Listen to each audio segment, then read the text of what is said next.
Hare Krishna. Subscribe to our channel and press the bell icon to never miss any updates.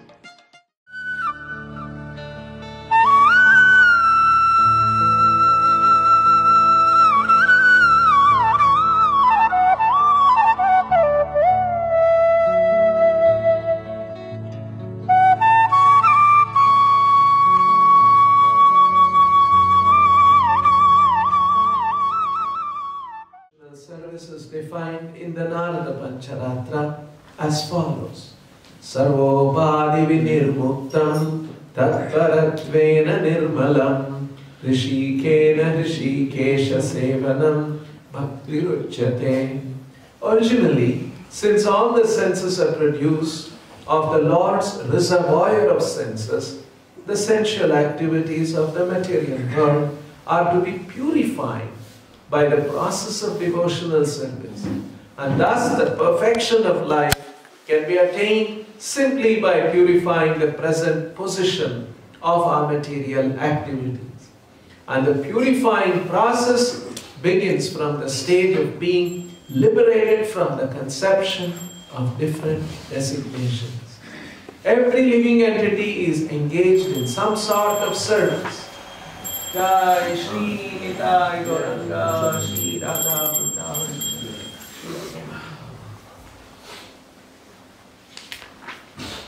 And the purifying process begins from the stage of being liberated from the conception of different designations.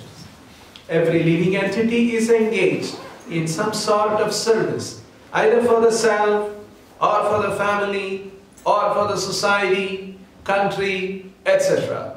But unfortunately, all such services are rendered due to material attachment.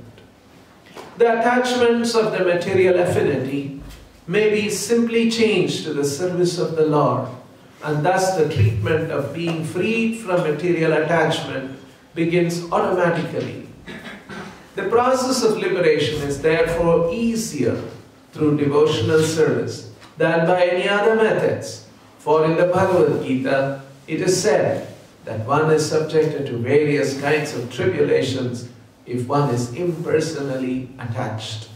Kleshodhikarastesham avyakta sakta chetasam. Thus ends the Bhaktivedanta purport. Om ajnanatimirandasya jnananjana shalakaya Chakshurunmilitam yena tasmai Shri Gurave Namaha. Namo Vishnu Padaya Krishna Preshtaya Bhutale Shrimate Bhaktivedanta Swaminiti Namine. Namaste Saraswate Deve Gauravani Pracharine Nirvishesha Shunyavadi Paschatya Deshatarine. Jaya Shri Krishna Chaitanya Prabhu Nityananda Shri Advaita Gadadhara Shivasadi Gaura Bhakta Vrinda. Hare Krishna Krishna Krishna Hare Hare Hare Rama Rama Rama Hare Hare. This is a new chapter, which is Lord Brahma speaking, and he is further describing the position of the Virat Rupa of the Lord.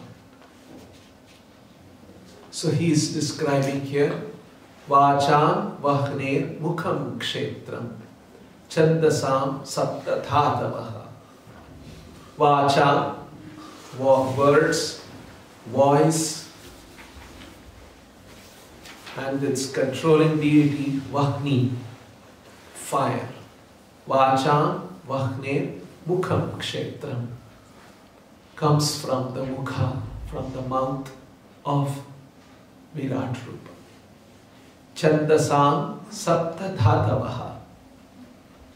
Chandasam, referring to the Vedic hymns, meters, such as Gayatri, and Prabhupada has mentioned that there are 7 kinds of Vedic hymns, beginning with Gayatri.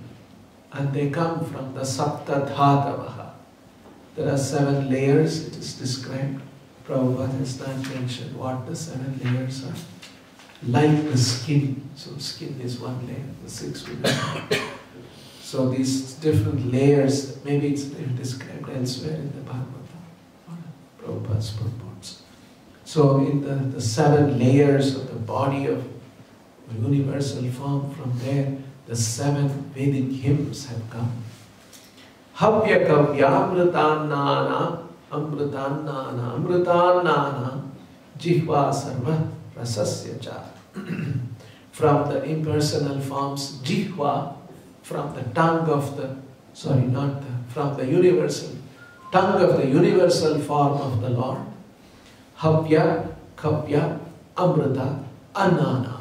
Havya is oblations, offerings made to the devatas, and kavya is offerings made to the forefathers, pitrus, and amrita is the food for the human beings. Anna, sarva rasasya, and all the different delicacies have come from jihva cha.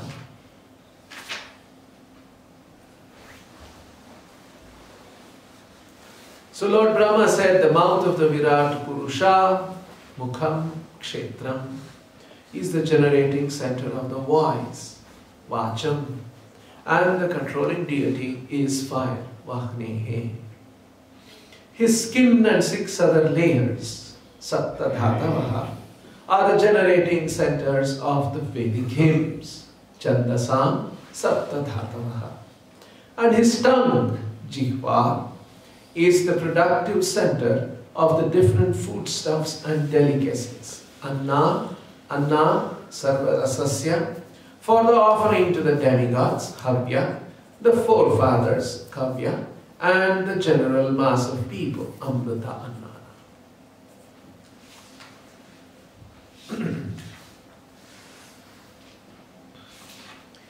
And then Srila Prabhupada has written very nicely in the purport, describing further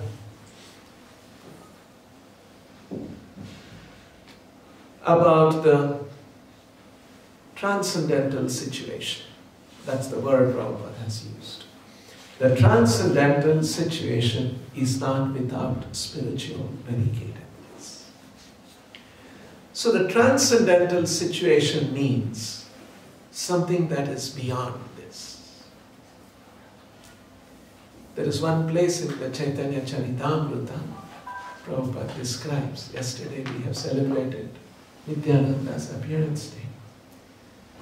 So, in the purport, Prabhupada describes that Chaitanya and Nityananda Prabhu, Chaitanya Mahaprabhu and Nityananda Prabhu, by worshipping them, 5 kinds of ignorance of the living entity is destroyed. And then Prabhupada describes the 5 kinds of ignorance of the conditioned soul are described in the Mahabharata. So that's the source. So what are these 5 kinds of ignorance of the conditioned soul? Prabhupada explains. The first kind of ignorance is misidentification of the self in the body. So this is one of the ignorances in this material world. All conditioned souls think that we are the body. Not only in India, everywhere in the world, go and see, there is the same kind of ignorance. I am the body. So this is the first ignorance of the conditioned soul. The second ignorance is actually all of them, the second, third, fourth, are all actually outcome of the first ignorance. But the second ignorance is to make material sense gratification as the standard of enjoyment. We all want enjoyment because we are persons. A person is always looking for enjoyment. And in the material world, the conditioned soul out of ignorance thinks material sense gratification is the standard of enjoyment. That is the standard that we must aspire. And in that, there are higher standards and lower standards of material enjoyment. And by our hard work, we should try to accomplish higher standards of material sense gratification. This is also true, not only in India, everywhere in the world. They are trying to. That is the standard of happiness that everywhere all people in the world pursue. The third ignorance of the conditioned soul is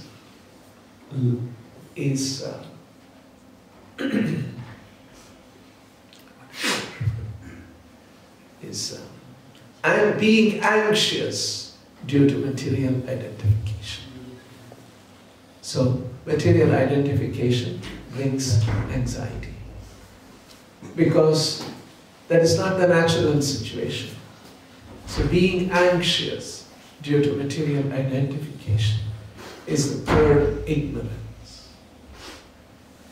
Prabhupada gives this example from his Jaladuta days experience.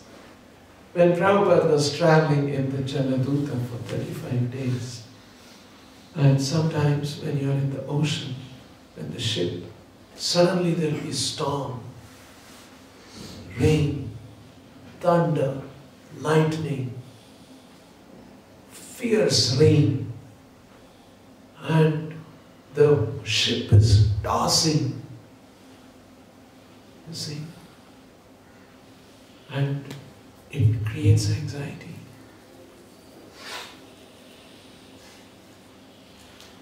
I remember once when here in Delhi, we were in that ashram near IIT. Chandrodaya. One day, it was a small, we were all sharing rooms. Sugyanta and I were in the same room, and he was sleeping. I think he was sleeping on the floor. Even all of us were sleeping on the floor, I think. It was an office, and office becomes, after everybody goes, it becomes our sleeping place. So he had already slept, and it was about 10:30 maybe. And I was still doing something on the computer or reading something. And suddenly there was a tremor. Delhi. And I was startled. And I heard voices in the neighbors screaming, "Ah!"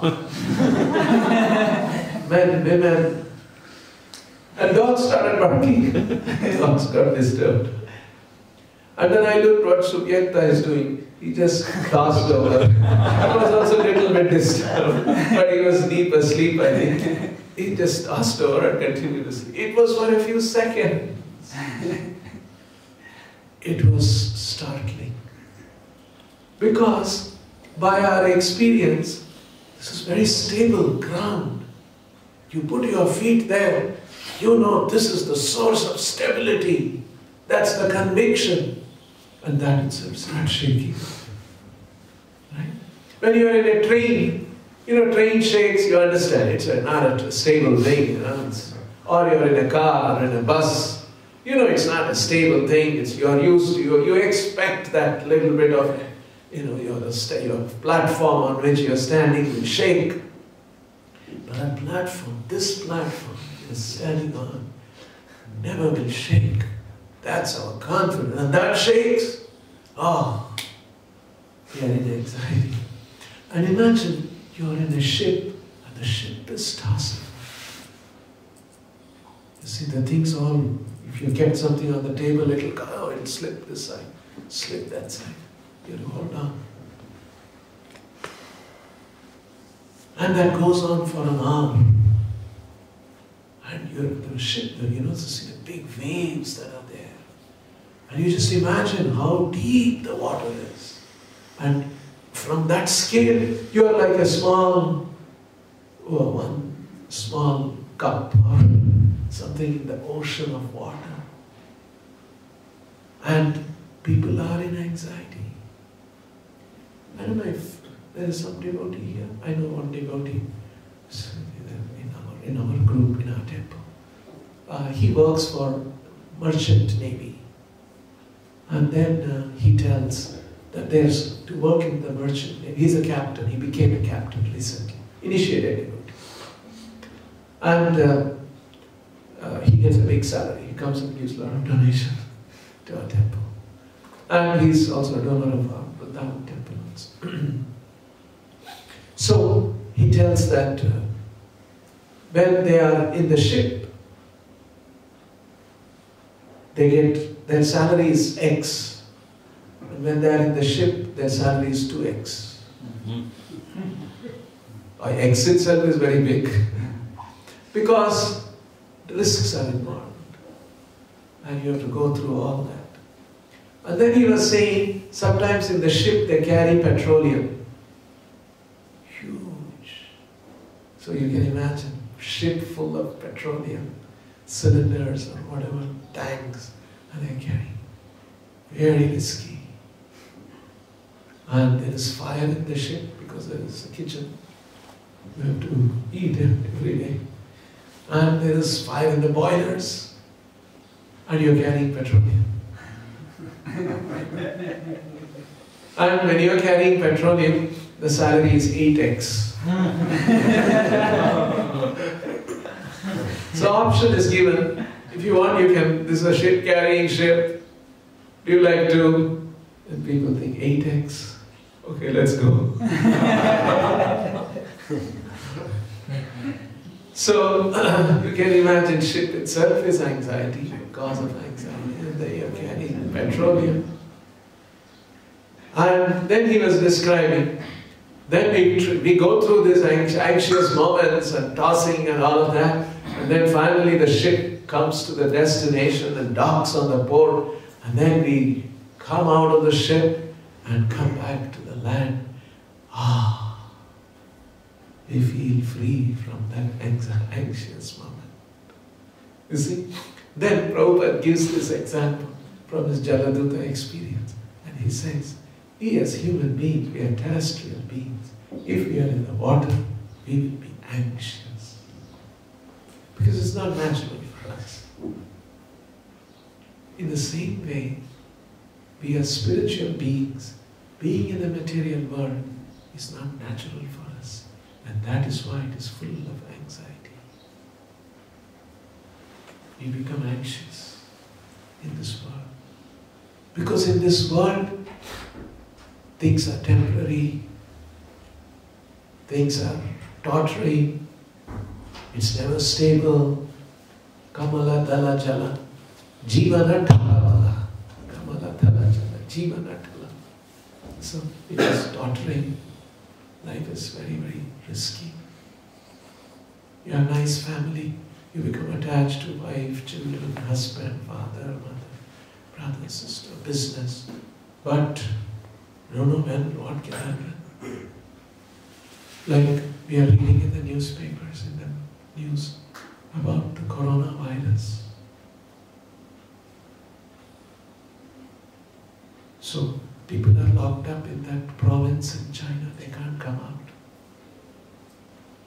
Now I read somewhere the government of that province has sought permission from the court if they can kill 20,000 people. Should we maintain them? And they will spread the disease. Shall we kill them? And that will free up the hospitals. Then it can take 20,000 more patients. So the dilemma, they see the anxiety. So this world is a place of anxiety. Being anxious. And the Shastras are describing this is due to ignorance of the conditioned soul. It is a fact. Srila Prabhupada would sometimes, many times say, especially in the 77, What is there? I've already told you many times, this body will end. This body will end. But spiritual life will continue. If not here, in some other place. So why are you all anxious? Prabhupada would speak so casually. But for us who are attached to this material life, to this world, oh my God, life will end. We'll be in anxiety.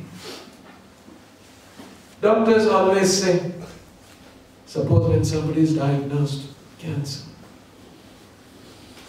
usually doctors will call the family members and ask, this is the thing, do you think we can tell him? Tell the patient? Or you think we should not tell the patient? Whether the patient will take it properly. Because sometimes people become filled with anxiety. Sometimes they don't tell, the family members decide. No, we will just say you've got stomach pain. It's not stomach pain. It's ulcer or something. Gastro cancer or something. So like this, this world puts us in anxiety.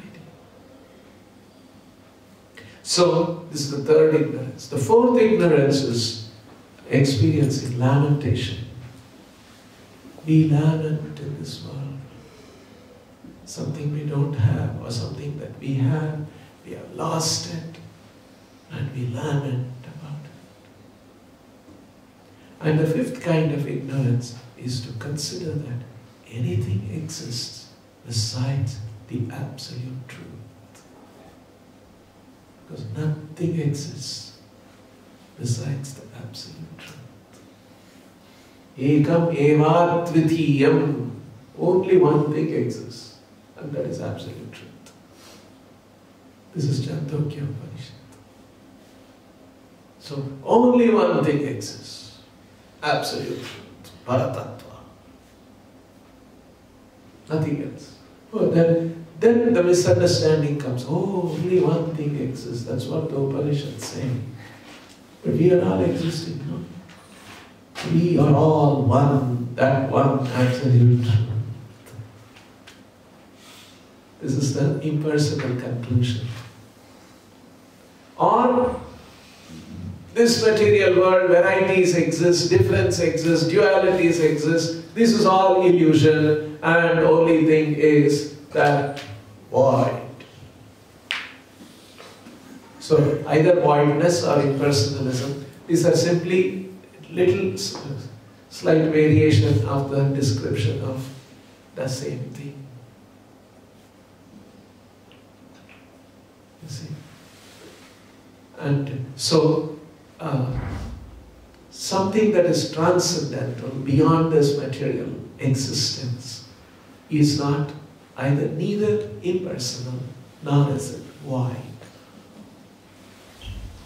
So these are the 5 kinds of ignorance, and Nitai Gaur, by worshipping Nitai Gauranga, the living entity can be freed from these 5 kinds of ignorance that Prabhupada describes. So Prabhupada is using this example to say here that all these different things exist. We have tongue, we have voice, we have taste, we relish food. And all of this are coming from, all this material existence has come from the universal form of the Lord. And the universal form of the Lord has come from the transcendental form of the Lord. And hence, if the transcendental form of the Lord is not without variegatedness,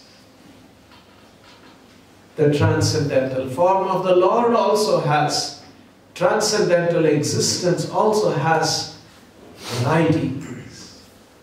And all of the transcendental existence is of the same transcendental substance, and hence it is called Ekameva Dvitiyam. Although it is one transcendental existence, there are variegatedness and all of them are one. Brahmeti Paramatmeti Bhagavaniti Shakti Vadanti Tat Tattva Vidas Tattvam Yajnanam Advayam. There is no duality, there is no difference. So that means the living entity is there and the Lord is there. There's no difference? Yeah, in one sense there is no difference. Both are personalities, both are conscious entities. Both are transcendental to material nature. Even we, in our constitution, we are transcendental to material nature. That is why we are apare mitastva anya. We are prakriti anya. We are not part of the prakriti, material nature. We are anyas, apart from the material nature. We are a particle of transcendental nature. And there is the supreme transcendental nature. And there is the supreme transcendental existence, the spiritual world. So otherwise, how do we explain? Just see how we all have two eyes, one nose, 2 ears, one mouth, 2 hands, 2 legs, we walk like this. And we have these sense perceptions, we hear, taste, we smell, we see forms. How did all this come about? What was the why not 3 eyes? Why not 4 eyes somewhere? 2 in the front, 2 in the back. Life would have been different that time. Maybe less accidents from beginning. Whatever. More confused. More confused. Which way to go? So, why are the forms like the way they are? Why 2 kinds of human beings? Male and female. You just imagine there is only one kind of human being. And all of us at some time will give birth to one child. So everyone will give birth, one perpetuation to happen. Alright. But why this male form and a female form and attraction and all kinds of complications? Oh, this car, oh, so difficult. It's just one ashram.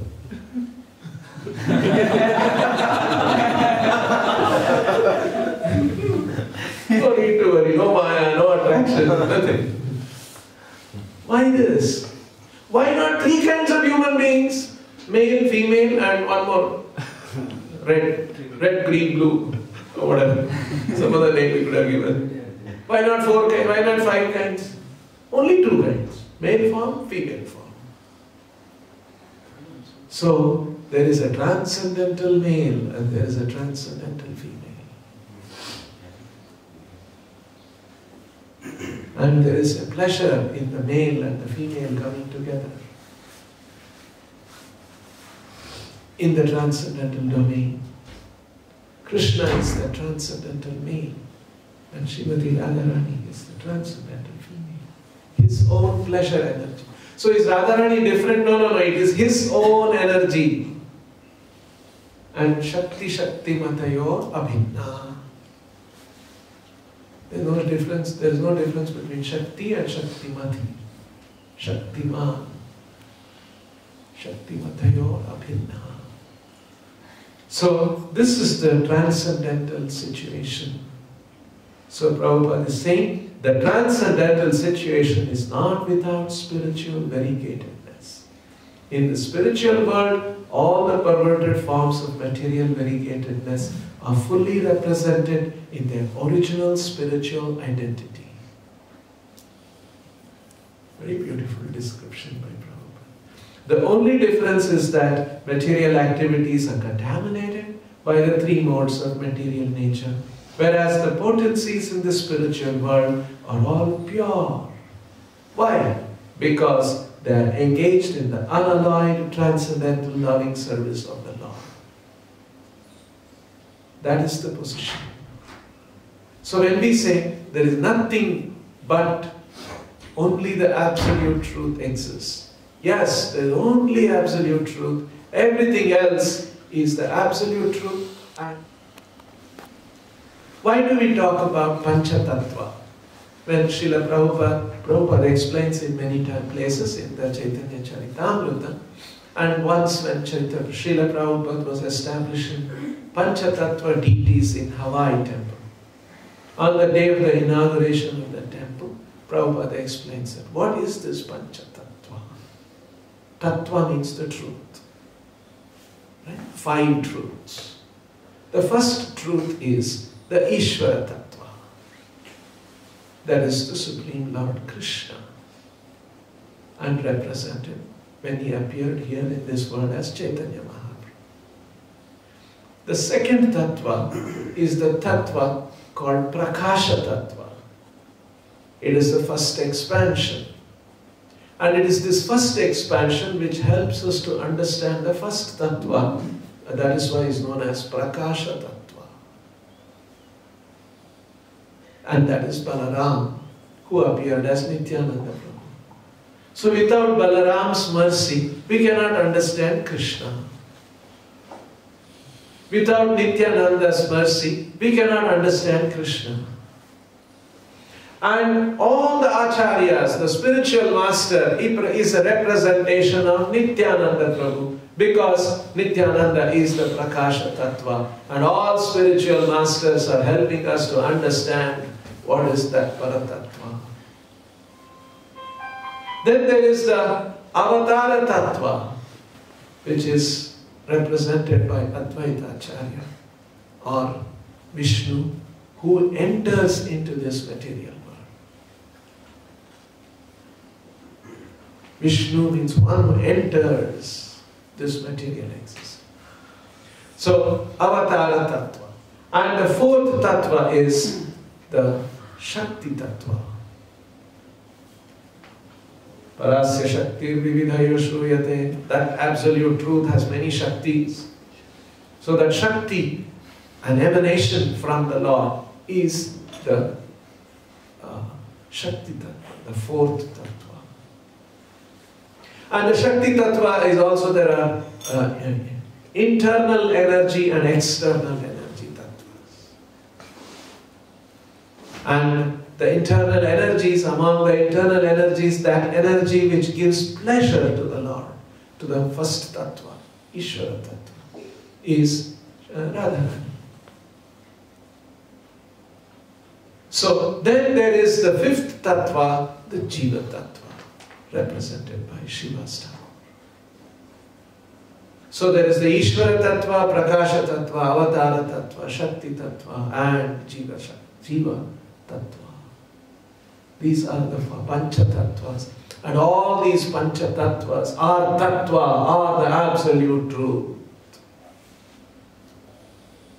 And hence there is nothing but one absolute truth. Ekam eva dvitiyam. There is only one. There is nothing besides this. What is the material energy? Material energy is excellent. It is one of the energy of the Lord. And the Lord and His Shakti and His expansions and His incarnation and all of this is, the sum total is the absolute truth. Nothing else is outside of this. Everything is included in this 5 tattvas. Nothing is outside of these tattvas, 5 tattvas.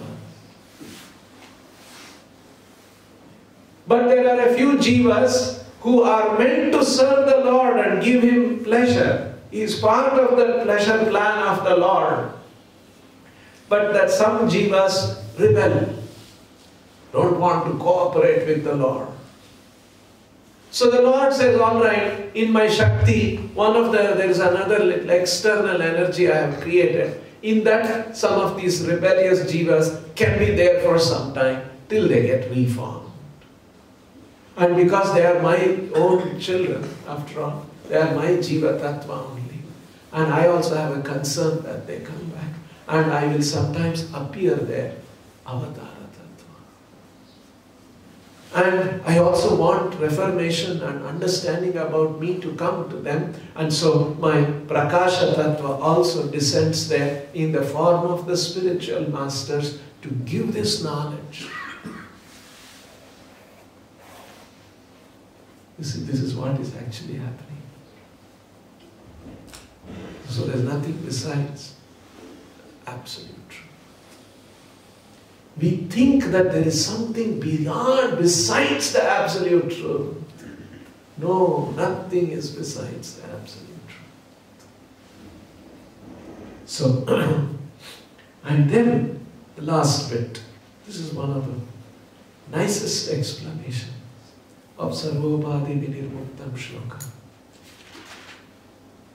Because it talks about Rishikena, Rishikesha Sevanam. There is Rishikesha. He is the Lord of all the senses. And there is Rishika. Rishikena, Rishikesha Sevanam. Bhakti Ruchyate. So nicely Prabhupada is. This is not a direct translation of the verse, but an annotation of the verse. So nicely Prabhupada annotates. Let's see this. Originally, since all the senses are produced of the Lord's reservoir of senses, the Lord has reservoir of senses. I want to show that display last paragraph. So, originally, since all the senses are produced of the Lord's reservoir of senses, the sensual activities of the material world are to be purified by the process of devotional service. That is why it's called Nirmalam. It has to be purified. It is Mala. Mala means impurities. So, the sensual activities of the material world are to be purified by the process of devotional service, bhakti. And thus, the perfection of life can be attained simply by purifying the present position of our material activities. And the purifying process begins from the stage of being liberated from the conception of different designations. Because bhakti begins from the deliberated stage. And that is to be liberated from this upadhis. I am man, I am woman, I am human, I am Indian, I am various, I am young man, I am old man. This is a deep conception that we all have. Right? In the night we will be sleeping, and in the sleep maybe we will be dreaming. I'm king, I'm this, I'm that, I'm rich man. And suddenly the alarm goes, and then we wake up and say, oh no, I'm not the king. I'm this. We'll come to another Ubadhi, which we are used to, which is also not what we are. You see? So, Sarva Upadhi Vinirmuktam is the liberated state. And the purifying process begins from the stage of being liberated from the conception of different designations. Every living entity is engaged in some sort of service, either for the self, or for the family, or for the society, country, etc. But unfortunately, all such services are rendered due to material attachment. The attachments of the material affinity may simply be changed to the service of the Lord, and thus the treatment of being freed from the material attachment begins automatically. So that tat paratvena, paratvena means to be connected with the Supreme. And in this way, Rishikena Rishikesha Sevanam, engaging the senses in the service of the Lord. The process of liberation is therefore easier through devotional service than by any other methods. For in the Bhagavad Gita it is said that one is subjected to various kinds of tribulations if one is impersonally attached. So this is the purport of this verse, that how we should be free from the upadhis, and paratvena nirmalam rishikena rishikesha sevanam, and that is bhakti. This is known as bhakti. So, this is the transcendental position. Is not free from, is not impersonal or void. It is full of spiritual variegatedness. Just like there is voice, there is taste, there is form. And the forms and the taste and everything that we see here is a reflection of the spirit, what is the variegatedness in the spiritual world. And in the spiritual world, everything is paratvena. Here it is for ourselves, we are trying to enjoy. There everything is for this transcendental Lord, for para.